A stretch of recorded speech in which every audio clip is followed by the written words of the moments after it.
Welcome to the Two Boots Word Vault podcast. Today, I want to go back 40 years to December 4th, 1986. The following opinion piece appeared on the St. Paul Pioneer Press editorial page. From January 1st, 1981 until December 31st, 1986, I worked at the Frogtown Community Center. As a fifth-generation Frogtown resident worker, I began as the community newspaper editor in 1981 and held that position for 2 years.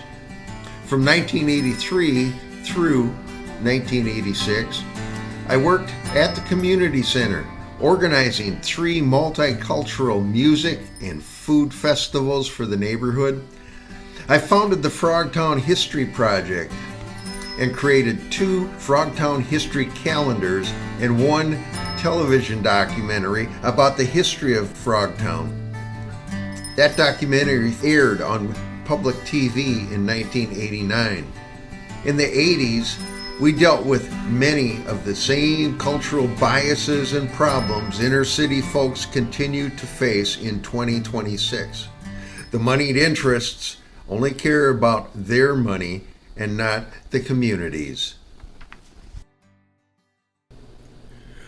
Thursday, December 4th, 1986. Donors avoid dark side and Frogtown Fund cutoff. On Thursday, November 20th, the St. Paul United Way announced its allocations for 1987. The only agency to lose funding was the Frogtown Community Association. With its United Way funds cut by 36% and other funders also avoiding Frogtown, the FCA will not be able to function in 1987 and will close its multi-service center doors December 31st.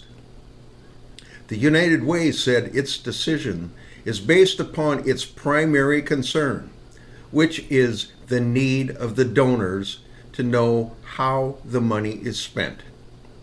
This implies that the secondary concern is the need of the impoverished. The United Way can legally bill itself as the heart of the community, just as it can, on behalf of its donors, blatantly avoid continuing funding for Frogtown people. This points to the real issue: the political, physical, and spiritual avoidance by the wider community of the area known as Frogtown.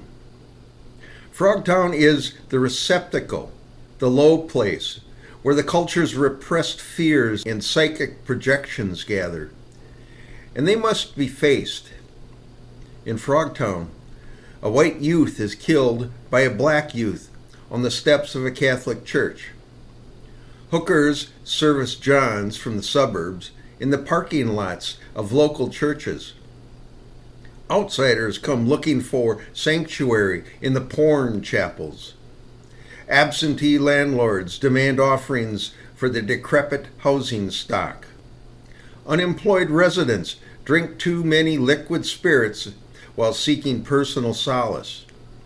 The commercial graveyard on University Avenue is the physical remnant of the funerary sacraments in the religion of our capitalism. As any good psychologist or spiritual leader can explain, it is only in the darker corridors of the soul where true healing and growth occur. Something's wrong in the soul of St. Paul. An old man in Frogtown once said, "I know I have a little evil and darkness in me. I'm no different than anyone else. But it seems that most people want to deny their darkness, and then they become afraid of it." The denial of individuals compounds and is continually exhibited by the United Way's decisions, by the lack of political attention to University Avenue woes, by the fleeing congregation of the 20-plus Frogtown churches, by the desertion of the industries. The FCA worked hard to show the neighborhood people that they each had self-worth, despite the social and economic burdens they carry, burdens often due to other people's decisions. That 200 people volunteered thousands of hours at the FCA Center indicates the success of the FCA at helping people help themselves. The people of Frogtown, blacks, American Indians, Asians, whites, and Hispanics, know the problems they face in their neighborhood. They stand up to the darker traits they have. And they have to stand up to those of outsiders who pretend not to have darker traits. Only when the outsiders who make decisions affecting Frogtown, and the greedy who take the rent, and the violent intruders who come for thrills, and the fearful folks, and the politically powerful, all face the projections of their personal and communal darkness. Only then will Frogtown's plight improve. The people in Frogtown are doing their part. Now, it is the responsibility of the others to stop avoiding the Frogtown of their souls and begin to do their part. In 1986, when I wrote this opinion piece, Frogtown was the poorest and the most heterogeneous of all the neighborhoods in the Twin City metropolitan area. It was also the headquarters for the Wilder Foundation, the largest social service agency and nonprofit in the state of Minnesota.